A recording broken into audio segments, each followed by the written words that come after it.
نحمده ونصلي على رسوله الكريم أما بعد فأعوذ بالله من الشيطان الرجيم بسم الله الرحمن الرحيم يا أيها الذين آمنوا قوا أنفسكم وأهليكم نارا وقودها الناس والحجارة صدق الله العظيم. معزز سامعین، اسٹیج پر رونق افروز علماء کرام اور عزیز رفقا، آج میں آپ حضرات کے سامنے ایک ایسے موضوع پر لب کشائی کرنے کی جسارت کر رہا ہوں جس کی مجھے ہی نہیں، آپ کو ہی نہیں، کسی ایک گاؤں اور دیہات کو نہیں، کسی ایک شہر اور ملک کو نہیں، بلکہ آج پوری دنیا کو اس کی سخت سے سخت ضرورت ہے. ہاں، میرا موضوع ہے تربیت اطفال ہماری ذمہ داری ہے. نہ کرو گے تربیت تو پچھتاؤ گے تم، نہ کرو گے تربیت تو پچھتاؤ گے تم.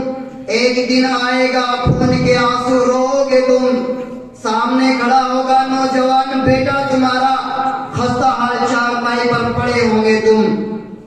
معزز سامعین، اللہ تبارک و تعالیٰ نے قرآن کریم کے اندر فرمایا یا ایھا الذین آمنوا قوا انفسکم واہلیکم نارا وقودها الناس والحجارہ.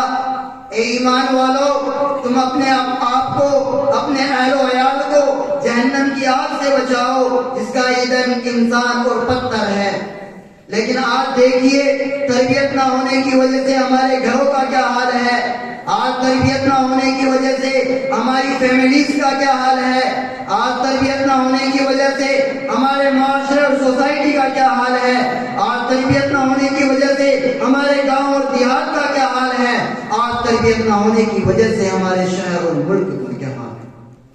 معزز سامعین، آؤ ایک معائنہ ہم اپنے گھر کا کرتے ہیں. آج ساس بہو سے پریشان ہے، بہو ساس کو برا بھلا کہتی ہے، شوہر عورت پر ظلم کرتا ہے اور شوہر کی نافرمانی کرتی ہے. اسکول اور کالج کے اندر ٹیچر اپنے اسٹوڈنٹ کو اپنی ہوس کا شکار بنا رہے ہیں. اسٹوڈنٹ اپنی لیڈی ٹیچروں کے ساتھ میں لو کے چکر میں گھروں سے اغوا ہو رہے ہیں. شہر اور ملک کے اندر آج رعایا حکما سے، اپنے وزیروں سے امن میں نہیں ہے اور وزراء اپنی رعایا کا حق ادا کرنے سے عاجز و قاصر. معزز سامعین، میں آپ سے پوچھنا چاہتا ہوں، بتائیے یہ تمام بیماریاں کہاں سے شروع ہوئی؟ یہ تمام پریشانیاں کی شروعات کس طرح ہوئی؟ بتائیے ان کی اصل جڑ کیا ہے؟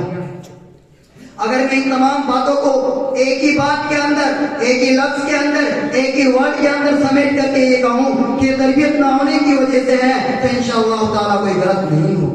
ہاں، اگر آج ساس کی تربیت ہوئی ہوتی تو وہ بہو کو اپنی بیٹی سمجھتی، بہو کو اچھا راستہ ملا ہوتا تو ساس کو اپنی ماں سمجھتی، اور شوہر مکمل تربیت یافتہ ہوتا تو اپنی عورت پر ظلم ہرگز نہیں کرتا. اور اگر